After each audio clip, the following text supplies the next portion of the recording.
আর দিদির কাছে একটু অনুরোধ করব আমি, যেন দেখাশোনাটা ভালো হয়, যে কাজ করে প্যাকেটবাজি করে নিয়ে প্যাকেটে ভরে নিয়েছে কন্ট্রাক্টাররা, দিদির মান সম্মানে টানাটানি হচ্ছে। দিদিকে কন্ট্রাক্টার দিন একবার দেখা দরকার, ওদের প্রতিবাদ করা দরকার। এই কাজ করে যে দুটো দিদি ঘটনা মানুষ মারা যায়, দায়িত্ব কে নেবে? দিদি নিতে হবে। ওই তো আমার আজ সকালে বোলপুর শ্রীনিকেতন চৌরাস্তায় রাস্তা মেরামতির কাজ শুরু হতেই স্থানীয় বাসিন্দারা অভিযোগ তোলেন রাস্তা তৈরির গুণগত মান অত্যন্ত খারাপ। এই অভিযোগের জেরে তারা কাজ বন্ধ করে বিক্ষোভ দেখাতে শুরু করেন। গুরুত্বপূর্ণ এই চৌরাস্তাটি থেকে একদিকে সিউড়ি, অন্যদিকে বর্ধমান, বোলপুর ও ইলামবাজার যাওয়ার পথ হওয়ায় এলাকাটি সবসময়ই ব্যস্ত থাকে। পাশাপাশি রয়েছে একটি প্রাইমারি স্কুল, যেখানে সকালবেলায় ছোট ছোট ছাত্রছাত্রীদের যাতায়াত থাকে। বিক্ষোভের ফলে হঠাৎই ওই এলাকায় যানজট দেখা দেয় এবং পরিস্থিতি কিছুটা জটিল হয়ে ওঠে। খবর পেয়ে বোলপুরের ট্রাফিক ওসি সঞ্জীব মুখার্জি ঘটনাস্থলে পৌঁছে পরিস্থিতি নিয়ন্ত্রণে আনেন। তার হস্তক্ষেপে যান চলাচল স্বাভাবিক হয় এবং বাসিন্দাদের সঙ্গে আলোচনাও শুরু হয়।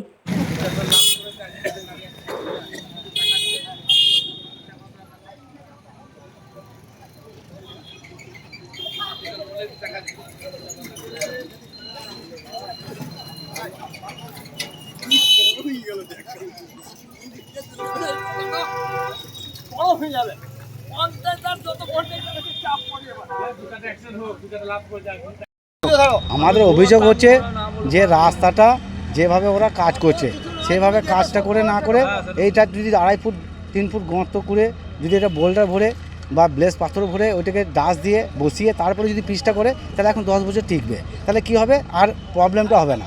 তারপরে কি হচ্ছে, এখানে যেভাবে কাজটা করে যাচ্ছে, এই ব্লেস পাথরটা আবার 2 দিন পরে আবার ঠিক করতে আসছে। তার সামনে স্কুল আছে, ওই একটা হাই স্কুল আছে, ছেলেদের যাতায়াতে কষ্ট হচ্ছে, আমজনগণের কষ্ট হচ্ছে যেতে। হ্যাঁ, সবারই প্রবলেম হচ্ছে। আমরা চাইছি কাজটা করলে ভালো করে করুক, নাহলে এরকমভাবে কাজ করে না, ছেলে খেলানো কাজ হচ্ছে এগুলো। হ্যাঁ, কাজটা বন্ধ করে, এখন কাজটা বন্ধ আছে। আমরা চাইছি যে ওটা ভালোভাবে কাজ করুক। আজ আমার নাম হচ্ছে ইসমাইল মিয়া। আমার বলুন, আপনার কি অভিযোগ? মেন বোলপুরে লোকেশন বোলপুর। আপনি যদি বোম্বাই যান, দিল্লি যান, গুজরাট যান, যেখান থেকে যাবে এখানেই লোকেশন। আমাদের শ্রীনিকেতন মাছবাজার, পুরোনো মাছবাজার লোকেশন। তো এইখান থেকে ডাম্পার, বাস সব চাপ, দুরন্ত বাস চাপ হয়। এইখানে একবার 1 মাস হয় নাই, কাজটা করে বেরিয়ে গেল, আবার পাথর বেরিয়ে গেল। এবার সে কারণে পাথর বেরিয়ে জন্য আবার রাবিশ ফেলে দিয়ে পাথর ফেলে দিয়ে কন্ট্রাক্টর বেরিয়ে যাচ্ছে। তারপর সেই কাজটা প্রতিবাদ করেছি আটকাবার জন্য, যে আমাদের কাজটা স্ট্রং দরকার। যে এত জায়গা থেকে লোকেশনে বাস যাচ্ছে, আর যাচ্ছে, ডাম্পার যাচ্ছে, ওই জন্যে আমরা কাজটা আটকে দিয়েছি। মারা যায়, দায়িত্ব কে নেবে? দিদি নিতে হবে। ওই তো আমার দেখাশোনা করছে, ওর তো আমার ঘরের লোক, উনি তো আমার মা বাবা সবাই। যে মন্ত্রী পদে থাকে সেই হলো মা বাবা। ঘরে দিদি গার্জিয়ান, দিদি কারো নষ্ট হয় তাহলে মা বাবারই দোষ হয়। তাহলে দিদিকে বলবো, দিদি যে কোনো কাজ করবেন স্ট্রং করে কাজ করুন। অভিযোগ করছে নিম্নমানের কাজ হচ্ছে, কি বলবেন? আপনি তো ম্যানেজার।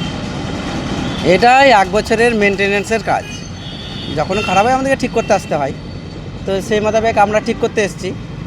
তো এখানকার যা অবস্থা হয়ে আছে, তা বিটুমিনের কাজটা প্রথমে করা যাবে না ব্যালেন্সটা না করলে। তো সেই অনুযায়ী ব্যালেন্সটা করার পরে আপনার বিটুমিনের কাজটা কালকে করব, কিন্তু পাবলিক এটা সেটাও করতে দিচ্ছে না। না, ওরা অভিযোগ করছে যে আপনারা নিম্নমানের কাজ করেছেন। নিম্নমানের কাজ তো কিছু হচ্ছে না। ওই দেখালো হাতে করে যে ধুলো, মানে পাথর, দুটো পাথর সরিয়ে দেখালো যে নিচে ধুলো। আপনার যদি ব্যালেন্সটা আসতে 1-8টা তো ধুলো থাকবেই, সেটা ওটা ধুলো নয়, ওটাও আপনার ডাস্ট। হ্যাঁ, ক্যাসার থেকে যে লোড হয় সে ডাস্ট তো 1-2 আসবেই। আপনার পরিচয়?